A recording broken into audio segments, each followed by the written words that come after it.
பேசி பேசி உங்களுடன் பிறந்தவன் 15, 16, 17 நாட்களாக ஒரு நாளைக்கு 6 மணி நேரம் பேசி பேசி குரல் கம்மி இருப்பதால் அதை என்னுடைய உள்ளத்தில் இருக்கிற அந்த வலியை, என்னுடைய ஆவேசத்தை, ஆதங்கத்தை, கோபத்தை வீச்சாக எடுத்து உங்களுக்கு கடத்த இயலாது என்பதால் இந்த மாதிரி எப்படி இப்போ அந்த மாதிரி பேசுறதுக்கு தொண்டை கம்மிக்குச்சுனால அதை எடுத்து போடுறேன்.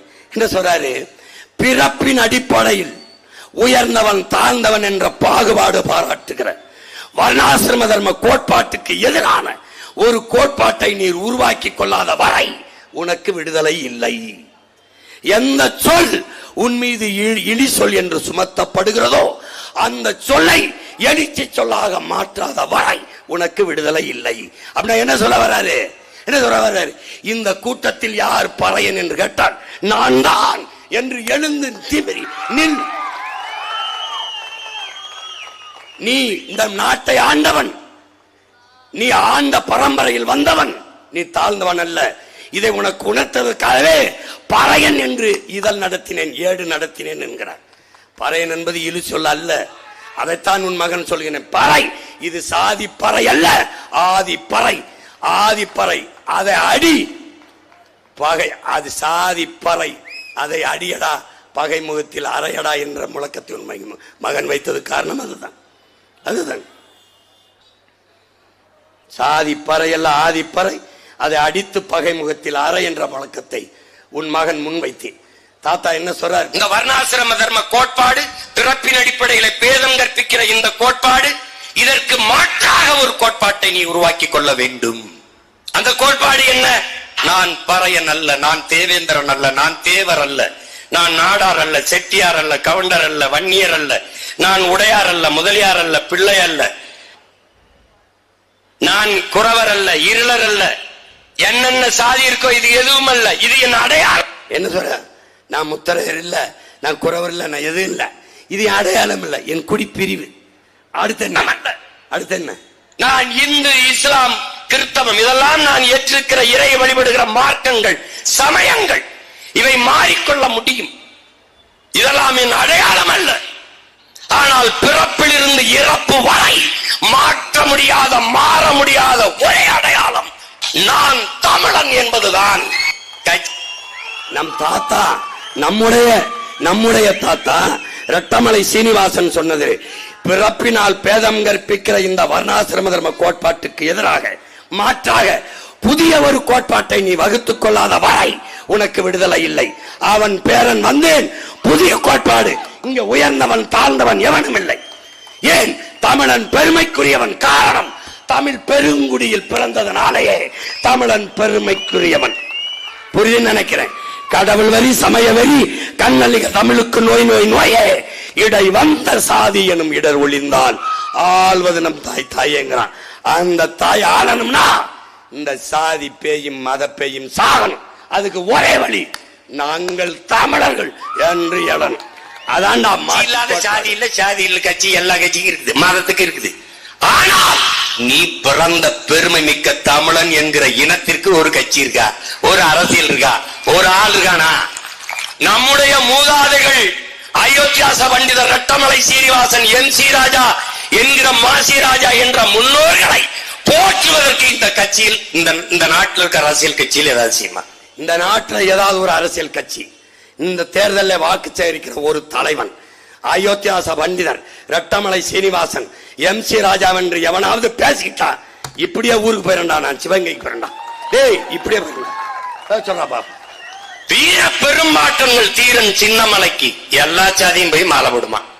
வெள்ளைக்காரனை வாழும் வேடு வைத்து விளக்கடித்த மரவன் பூலித்தவனுக்கு எல்லா சாதிக்காரனும் போடுவானடா.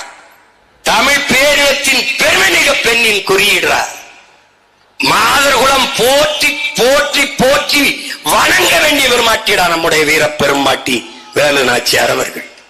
ஆண் மன்னர்கள் எல்லாம் தோற்றாண்டா நம் இனத்தின் வரலாற்றிலே. பூலித்தேவன், மருதுவன், இந்திய துணைக்கண்டத்திலே என் உடன் பிறந்தவனே, எல்லா ஆண்மகளும் வீர மக்களும் வெள்ளைக்காரனும் தோற்று போனார்கள், உயிரை இழந்தார்கள். இந்த துணைக்கண்டத்திலே வெள்ளைக்காரனை அவன் படையை வீழ்த்தி இழந்த நிலத்தை மறுபடி மீட்ட மானமரத்தி நம்முடைய பாட்டி வேலு நாச்சியார் மட்டும்தான் என்பதை ஆண் மன்னர்களெல்லாம் தோற்றார்கள், ஒரே ஒரு மகள் வென்றார். அந்த வரலாறை அந்த பாட்டிக்கு இருக்கிற நிலைமை கொஞ்சம் ஆனால் களத்திலே போரிட்டு வென்ற ஒரே மரத்தினம் பாட்டி வேலு நாச்சியார் மட்டும்தான். இந்திய போராட்ட வரலாற்றிலே இந்த பெருநிலத்திலே துணை கண்டத்திலே ஒரே ஒரு பெண்மகள் தான்டா. அவளுக்கு சிவகங்கை அரண்மனை கிட்ட மரப்பாச்சி தண்டி என் ஊர்லதான் கண்ட நாய்க்கு வந்தவன் போனவனுக்கு தெருவலான் சிலை. நம்ம பாட்டிக்கு அந்த அரண்மனை வாசல மரப்பாச்சி தண்டி சிலை. என்ன செய்யலாம்னு சொல்லு, என்ன செய்யலாம்னு சொல்லு. உன் அடையாளத்தை மறைச்சு இந்த திராவிட திருட்டு பயிலுக தங்கள் அடையாளத்தை நிறுவி எல்லாம் பெரியார், அவர் தான் படிக்க வச்சார், அவர் தான் சட்டி போட்டு விட்டார், அவர் தான் பல்வளைக்கு விட்டார். வைத்தியகர படிக்க வச்சவன் நம் தாத்தன் காமராஜ், குடிக்க வைத்தவர்கள் இவர்கள். எல்லாம் பெரியார், போட்டாதே எனக்கு ஓட்ட. என் இனத்தில் முன்னவர்கள் எல்லாரும் பெரியார், தயவு செய்து போடு எனக்கு ஓட்ட. பொம்மை கதைட்டு வேற எங்கேயாவது செல பத்திரிக்கா? பூலித்தேவனுக்கு நெற்கட்டின் சேவலை விட வேற எங்கேயா அட பத்திரிக்கையாடா நீ? பெருந்தலைவர் காமராஜன் தாத்தனுக்கு எல்லாரும் மாலை போடுவாங்கடா. தெய்வ திருமகன் தாத்தா முத்துராமலிங்க நாட்டின் விடுதலைக்கு 9 ஆண்டுகள் சிறையில் இருந்த நம் பாட்டாத்தனுங்களுக்கு போடுவாங்கடா. செக்கை இழுத்த மரம் ஒருத்தங்கடா நம்ம பாட்டேன். பணக்காரன்டா, பிறப்பால் பணக்காரன், சொத்தம்பட்டை விட்டு நாட்டு விடுதலைக்கு செலவு பண்ண நம்முடைய பாட்டன் வாவு சிதம்பரனாருக்கு எல்லா சாதிகாரன மாலை போட்டு வணங்கி பாத்திருக்காடா. ஆனால் அம்பேத்கர் வச்சுக்க அறிவாசன் பெரும்பிடுகு முத்திரைன்னு நமக்கு ஒரு பாட்டு இருக்காடா. சுவரன் மாறன் நம்முடைய பாட்டேன் எல்லாரும் மாலை போட்டு வணங்கி பாத்திருக்காடா. இல்லடா, அதான்டா இங்க இருக்கிற அரசியல். பெரும்பிடுகா முத்திரையில 2 பேரை போய் மாலை போட விடுவான்டா. தீரன் சின்னமலையா கவுண்டர்ல 2 பேர் போடு. முத்துராமலிங்க தவிர இதான் திராவிட அரசியலின் சூழ்ச்சி. இதை தகர்க்க சொன்னது யார்? என்னுடைய தாத்தன் இரட்டமலை சீனிவாசன். ஆடாத நம்முடைய ஐயா அப்துல் கலாம் ஒவ்வொரு நாளையும் உணதாக்கு, எவரையும் சம உணர்வுடன் சந்தி, உயர்ந்தவன் தாழ்ந்தவன் என்ற எல்லாரும் சமமா சந்தி. நீ பட்டறை கல்லானால் அடி தாங்கு, நீ சம்மட்டியாக மாறினால் ஓங்கி அடி என்கிறார். பல 100 ஆண்டுகளாக பட்டறை கல்லாக இருந்த அடிதாங்கி நாங்கள் இப்போது சம்மட்டியாக மாறி ஓங்கி அடிக்கிறோம், அடிச்சு நொறுக்கிறோம். அந்த மருது வண்டியா அது கண்டுக்கிறது இல்ல, வேலுநாச்சியார சுத்தமா இல்ல. காமராஜரா நாடார்ல 4 பேர் போகண்டா, அதுவும் போனா போவான் இல்ல. இது யாருடைய வேலை? திராவிடன். ஆனால் போற்றதற்கும் வழக்கத்திற்கும் உடைய நம் இன முன்னோர்கள் எல்லாரையும் மாலையிட்டு வணங்குகிற ஒரே மகன் நான் ஒருத்தன் தான்டா இந்த நாட்டில் இருக்கு. அவனவன் சாதி மனத்துக்கு நிற்கிறான். நான் பிறந்த பெருமை மிக்க தமிழன் என்கிற தேசிய இனத்திற்கு நிற்கிறவனா நாங்கள் தமிழர்கள் என்ற திமிர். நாய் பேய் நாய்களா நாட்டாளும் போது மானமும் வீரம் கொண்ட புலி ஆளாதாடா இந்த நாட்டை. ஆனால் ஐயா கருணாநிதி சமாதிக்கு எல்லா சாதியும் கூட்டிட்டு போவான். அது திராவிடம். ஒவ்வொரு சாதியும் பிரிந்து பிரிந்து தம் இனமுன்னோருக்கு வணக்கம் செலுத்த தமிழ் தேசியம். இப்ப ஒருத்தன் எல்லாரையும் ஒரே மாலையில் ஒரே நாரில் இத்தனை மலர்களையும் கோர்க்கிறான் என்பதில் அவனுக்கு பிரச்சனை இருக்குடா. ஆனால் அம்பேத்கர் சொல்லுகிறார், இந்த நிலப்பரப்பிலே துணைக்கண்டத்திலே பெரும் எண்ணிக்கையில் இருக்கிற மக்கள் தாழ்த்தப்பட்ட பிற்படுத்தப்பட்ட மக்கள் தான். எப்படின்னா ஒரு மாநாடு நடக்கிறது, அந்த மாநாட்டில் பிற்படுத்தப்பட்ட ஒடுக்கப்பட்ட மக்கள் அண்ணல் அம்பேத்கர்கிட்ட போய் ஒரு கோரிக்கை முன்வைக்கிறாங்க. அந்த கோரிக்கையை அண்ணல் வாசிட்டு அதை பார்க்குறாங்க. பார்த்துட்டு அந்த மாநாட்டில் பேருரையாற்றுறாங்க. அந்த உரையில் இருக்கிற ஒரு பகுதியை தான் உங்க மகன் இதில் பேசியிருக்கேன். என்ன சொல்றாங்கன்னா, அது நீங்களே பாருங்க. பிற்படுத்தப்பட்ட மக்கள் தான் 80 விழுக்காட்டுக்கு மேலான மக்கள் தாழ்த்தப்பட்ட பிற்படுத்தப்பட்ட மக்கள் தான். இந்த மக்கள் இரு சமூக மக்களின் தேவை ஒன்றுதான், வெவ்வேறு இல்லை, ஒன்றுதான். இந்த 2 சமூக மக்களும் ஒன்றிணைந்து நின்றால் இந்த நாட்டு அதிகாரம் அவர்களிடத்தில் தான் இருக்கும். ஆனால் இவர்கள் நிற்பதில்லை, அதுதான் கெடுவாய்ப்பு. தாழ்த்தப்பட்ட மக்களோடு ஒடுக்கப்பட்ட பிற்படுத்தப்பட்ட மக்கள் இணைந்து நின்றால் தாழ்த்தப்பட்ட மக்களின் சமூக நிலை, அவர்களுக்கு ஏற்பட்ட தாழ்நிலை தன் சாதி சமூகத்துக்கும் வந்து விடுமோ என்று அஞ்சி இவர்கள் இணைய மறுக்கிறார்கள். நான் சொல்லல, அறிவாசான் அண்ணல் அம்பேத்கர் என்ன சொல்றாரு? யாருக்கு சொல்றாரு? எனக்கிட்ட, உங்ககிட்ட, நம்ம முன்னாடி உட்கார்ந்து ஒவ்வொருத்தர் என்ன சொல்றாரு? நீங்கள் செய்ய வேண்டியது வயது வந்த எல்லோருக்கும் நமக்கு தான் சொல்றாரு, நமக்கு தான் சொல்றாரு. குறிப்பா எனக்கு, உனக்கு, என் முன்னாடி வந்திருக்காரு என்ன சொல்றாரு பாரு, டே நீங்க இதை செய்யுங்கடாங்கிறாரு. அதெல்லாம் நீங்க செஞ்சுக்கிட்ட பிறகு இந்த நாட்டை ஆள்கிற அதிகாரம், அதற்கான வாய்ப்பு அவர்களுக்கு வந்துவிட்ட பிறகு, ஆள்கிற உரிமை அவர்களுக்கு வந்துவிட்ட பிறகு ஒன்றிணைய தயக்கம் ஏன்? நீங்கள் செய்ய வேண்டியது பிற்படுத்தப்பட்ட தாழ்த்தப்பட்ட மக்களை ஒன்றிணைக்க வேண்டியதுதான் என்கிறார். அதைத்தான் உங்கள் பிள்ளைகள் செய்து கொண்டிருக்கிறோம். எங்கே ஆதி தமிழன் விடுதலை இல்லாது மீதி தமிழன் விடுதலை வெல்லாது. கட்டிடத்தின் அடித்தளத்தை வலுவாக கட்டாமல் மேற்கூரையை எவ்வளவு அழகாக கட்டியும் பயனில்லை என் உடன் பிறந்தார்களே. கட்டிடத்தின் அடித்தளத்தை வலுவாக கட்ட வேண்டும் என்றால் ஆதி தமிழர் விடுதலை பெற்று மேம்பட்டு கல்வி, அரசியல், வேலை வாய்ப்பு எல்லாவற்றிலும் உயராது தமிழ் சமூகம் உயராது. உன் ஆதி சிவன் யார்? சிவனை மதித்து வணங்குகிறாய், அவன் பரம்பரையை மிதித்து ஒதுக்குகிறாய். எங்களுக்கு ஒரு கொள்கை நிலைப்பாடு இருக்கிறது. நாங்கள் அண்ணல் அம்பேத்கரின் கோட்டும் சூட்டும் மட்டுமல்ல, அவருடைய கொள்கையும் கோட்பாடுகளும் எங்களுக்கு அவசியம். அதிலே அறிவாசான் அண்ணல் அம்பேத்கரை எங்களின் முன்னத்தி ஏறாக வழித்தடமாக வழிகாட்டியாக ஏற்கிறோம், அறிவு ஆசானாக ஏற்கிறோம்.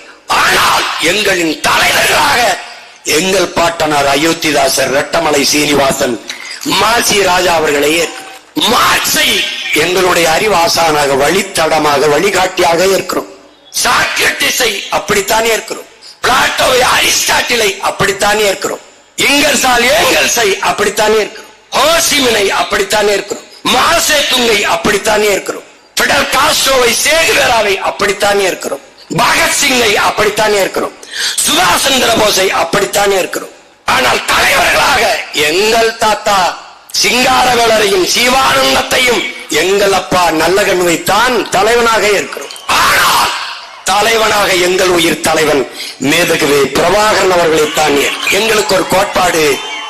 என்பவன் என்னை பெற்றவனாக இருக்க வேண்டும், தலைவன் என்பவன் என் ரத்தவனாக இருக்க வேண்டும். என் மொழி புரியாதவன் எனக்கு இறைவனாக இருக்க முடியாது, என் வழி உணராதவன் எனக்கு தலைவனாக இருக்க முடியாது. தகப்பனையும் தலைவனையும் கடன் வாங்க முடியாது, இழந்துவிட்ட உரிமைகளை பிச்சை கேட்டு பெற முடியாது, போராடித்தான் பெற்றாக வேண்டும். இது உலக பொதுமைக்கு புரட்சியாளர் அம்பேத்கர் வைத்த கோட்பாடு.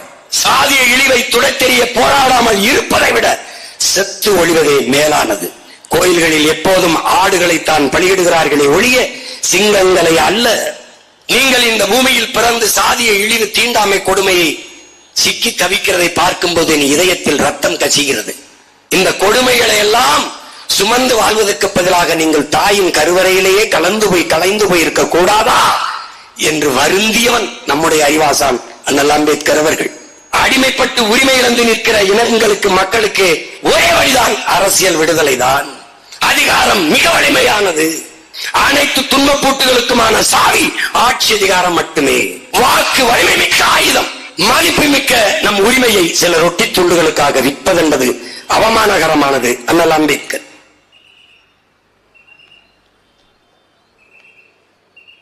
ஒவ்வொரு இப்ப புரியுதுன்னு நினைக்கிறேன்.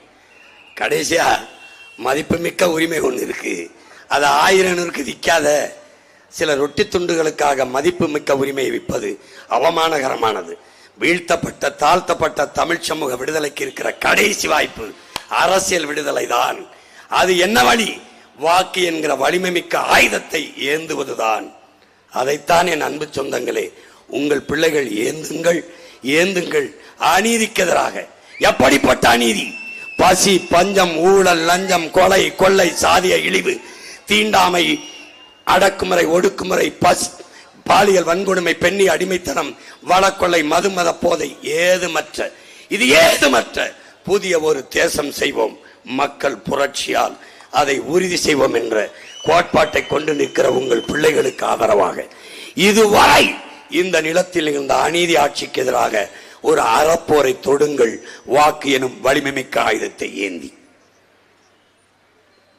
இதற்கு மேலும் இவ்வளவு காலமும் இந்த நிலத்தில் இவ்வளவு காலமும் ஆட்சி செய்து ஒரு அடிப்படை தேவை கூட நிறைவேற்ற முடியாத ஏழ்மை வறுமை நிலையில் நம் இன சொந்தங்களை வைத்த இந்த ஆட்சியாளர்களுக்கு திரும்ப திரும்ப அதிகாரத்தை கொடுக்க போகிறீர்களா?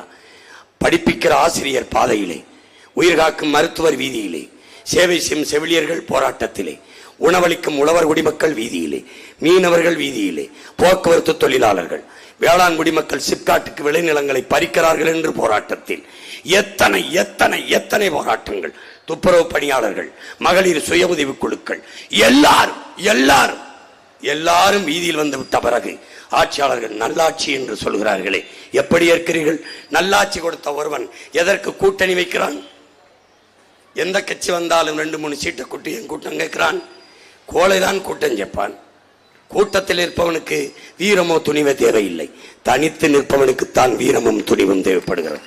நாங்கள் ஏன் தனித்து நிற்கிறோம்? நாங்கள் வீரர்கள், அதனால் தனித்து நிற்கிறோம். தனித்து நிற்கிறோம், தனித்துவத்தோடு நிற்கிறோம், உயர்ந்த தத்துவத்தோடு நிற்கிறோம். எங்கள் பயணம் எங்கள் கால்களை நம்பி, அடுத்தவன் கால்களை நம்பி இல்லை. நாங்கள் கால்கள் வழிநடத்தி நடக்கவில்லை, எங்கள் கனவு வழிநடத்தி செல்கிற பிள்ளைகள். மனச்சான்று வழிநடத்தியபடி நடந்தவர்கள் தான் உலகத்தின் மகத்தான மாறுதல்களை உருவாக்கி இருக்கிறார்கள். அப்படி அப்படி எல்லா புரட்சியாளனையும் வாசித்து நேசித்த பிள்ளைகள் இந்த மண்ணில் தாழ்ந்து விழுந்து கிடக்கிற தமிழ் தேசிய மக்களின் விடுதலைக்கு, உயர்வுக்கு, மேம்பாட்டிற்கு ஒரு புரட்சிகர அரசியலை முன்னெடுக்கிறோம். யாரை நம்பி? என் பெற்றோர்களை, என் உடன் பிறந்தோர்களை, அறிவார்ந்த பெருமக்களை, என் தாய் தமிழ் சொந்தங்களை நம்பி வந்தவனை எல்லாம் வாழ வைத்த என் தமிழ் சமூகம் சொந்த மக்களை வீழ வைத்து தாழ வைத்து விட்டது. இனிமேலாவது உங்களுக்கான ஆட்சி அதிகாரங்களை நிறுவுங்கள். சூரியனுக்கு போட்டீர்கள், திமுக வென்றது. ரெட்டலைக்கு போட்டீர்கள், அதிமுக வென்றது. எம்எல்ஏ ஆனார்கள், எம்பி ஆனார்கள், மந்திரி ஆனார்கள். தாமரைக்கு போட்டீர்கள், பிஜேபி. கைக்கு போட்டீர்கள், கை சின்னத்துக்கு போட்டீர்கள், காங்கிரஸ் வென்றார்கள். ஆனால் நீங்கள் 60 ஆண்டுகளாக தொடர்ந்து தோற்றுக் கொண்டிருக்கிறீர்கள். இம்முறையேனும் வெல்லுங்கள், வெல்லுங்கள், வெற்றியடையுங்கள். அதற்கு ஒரு வாய்ப்பு வரலாறு உங்களுக்கு தந்திருக்கிறது. ஒரு புரட்சிகர மாறுதலுக்கான வாய்ப்பை உங்களுக்கு தந்திருக்கிறது. என்ன வாய்ப்பு? ஏப்ரல் 23ஆம் தேதி, இம்மாதம் 23ஆம் தேதி நீங்கள் செலுத்த போற வாக்கில்தான் வருங்கால தலைமுறையின் வாழ்க்கை தீர்மானிக்கப்பட போகிறது. இந்த தேர்தலில் வாக்கு கேட்க வருகிற எவனாவது இது மாதிரி மக்களை முன்னின்று அணுகுவானா என்று பாருங்கள். வந்தால் 2000 தாரேன், 2000 தாரேன், 2000 தாரேன், மிக்சி தாரேன், கிரைண்டர் தாரேன், தாலி தாரேன், சிலிண்டர் தாரேன்மா. நீ என்ன சொல்லணும்? உனக்கு ஒரு போத்தல் விஷம் தாரேன், குடிச்சிட்டு செத்து போ என்று சொல்லணும். இதான் சொல்லணும். நீ மான தமிழன்னா அதான் சொல்லணும். எனவே என் அன்பு சொந்தங்கள், அறிவார்ந்த பெருமக்கள், உங்களுடைய மதிப்புமிக்க வாக்கை எளிய பிள்ளைகள் எங்களுக்கு தந்து நீங்கள் வெற்றியடைய வேண்டும். அண்ணல் அம்பேத்கர் சொன்னது போல அதிகாரம் மிக வலிமையானது, அந்த அதிகாரம் எம் மக்களுக்கானது என்ற நிலைப்பாட்டை கொண்டு இந்த தேர்தலில் வாக்கை செலுத்த போங்கள். வாக்கு செலுத்த செல்லுகிற போது வாக்ககத்தில் நின்று எந்த சின்னத்திற்கு வாக்கு செலுத்தினால் நம் பிள்ளைகளின் எதிர்காலம் சிறப்பாக இருக்கும். தரமான கல்வியை யார் தருவார்? சரியான மருத்துவத்தை யார் தருவார்? தூய குடிநீரை எவர் கொடுப்பார்? எரிக்க தடையற்ற மின்சாரம், பயணிக்க சரியான பாதை, கல்விக்கேற்ற வேலை, அதற்கேற்ற சம்பளம், அதை கொண்டு வாழ்கிற பெருமை மிக்க வாழ்வை எவர் தருவார்? இதுவரை இருந்தவர் தரவில்லை. திரும்ப திரும்ப உங்கள் மகன் உங்களுக்கு முன்னாடி வைக்கிறேன். பிரச்சனைகளை எல்லாம் தந்தவர்கள் இந்த பக்கம், பிரச்சனைகளை தீர்க்க வேண்டும் என்று உங்களோடு உங்களுக்காக வந்தவர்கள் இந்த பக்கம், நீங்கள் இந்த பக்கம். வாக்குக்கு காசு இல்லை, பணத்துக்கு வாக்கு, நம் இனத்துக்கு தூக்கு, நோட்டுக்கு ஓட்டு, நாட்டுக்கு வேட்டு, நாங்கள் வைக்கிற முழக்கம். அதனால் நாங்கள் வாக்குக்கு காசு தரமாட்டோம். வாக்கை பற்றி கவலைப்படுகிறவன் மக்களின் வாழ்க்கை பற்றி கவலைப்பட மாட்டான். நாங்கள் ஒரு பக்கம், நாங்கள் ஒரு பக்கம். அவர்கள் திராவிடர் என்கிறார்கள், நாங்கள் தமிழர்கள். திராவிடர் என்று நீங்கள் நினைத்தால் எனக்கு போட்டு விடாதீர்கள், உங்கள் ஓட்டு எனக்கு தீட்டாகிவிடும். நாங்கள் தமிழர்கள் என்று நினைத்தால் எனக்கு போடுங்கள்.